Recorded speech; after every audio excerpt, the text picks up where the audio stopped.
Are video game controllers better than they used to be? Well, they certainly put a heck of a lot more money into the research and development for them.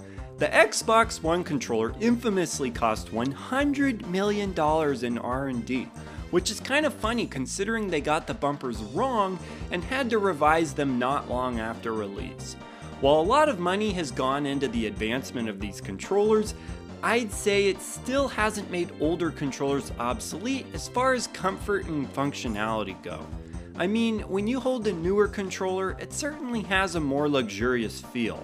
Like, you can tell a lot of thought was put into the ergonomics, and yeah, I know it sounds kind of weird to talk about how comfortable it is to hold a controller. Really, the biggest difference between older controllers and what followed after would have to be the handles and analog sticks, and obviously more buttons. Before then, these controllers were more like pads, with just a directional pad and some buttons to press.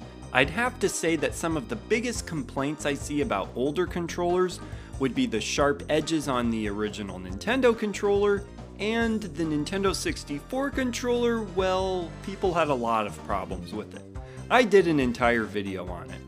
The Nintendo 64 controller obviously looks like a bit of an experiment, with no other controller really resembling it. Okay, so controllers added new functionality as time went on, but as far as what was there to begin with, namely directional pads and buttons, these old school controllers really sort of nailed it back then. In fact, I'd even go so far as to say that the D-pads back then are better than the D-pads we have now, at least as far as first-party controllers go. I'm not the only one who thinks that either. You'll find a large fan base of people who will tell you that any one of these controllers still has the best D-pad ever made, and especially the Sega Saturn controller. A big part of that might be because D-pads aren't as emphasized as they used to be. Back in the day, having a decent D-pad was really important because you'd be using it a lot to navigate your character, and you'd need a lot of precision and control to do what the games required of you.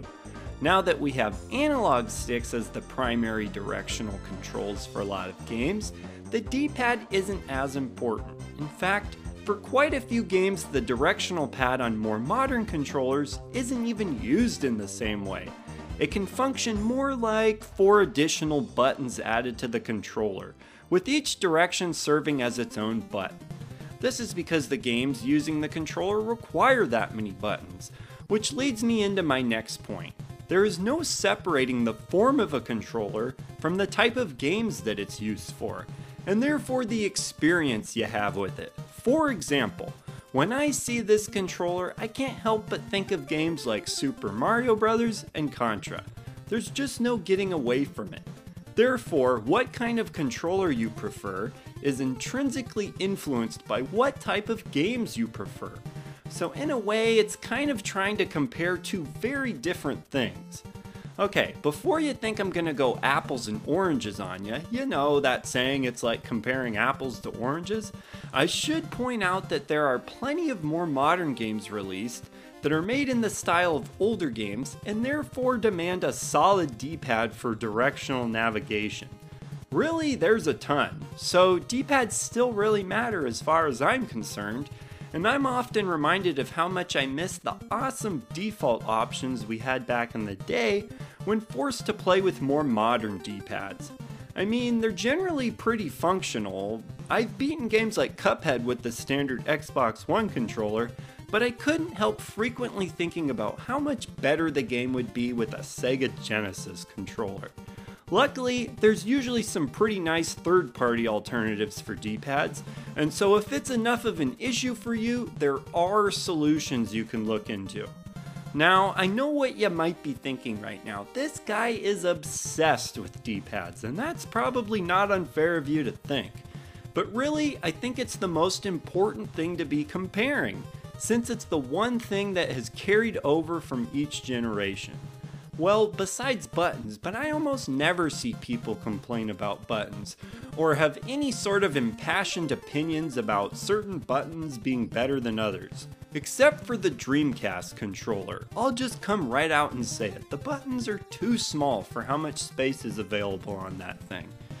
To backtrack a little, I will admit that I think the ergonomics on modern controllers are generally the most comfortable controllers have ever felt, and even if I feel like older controllers feel perfectly comfortable, there's just something really nice about the way a more modern controller feels.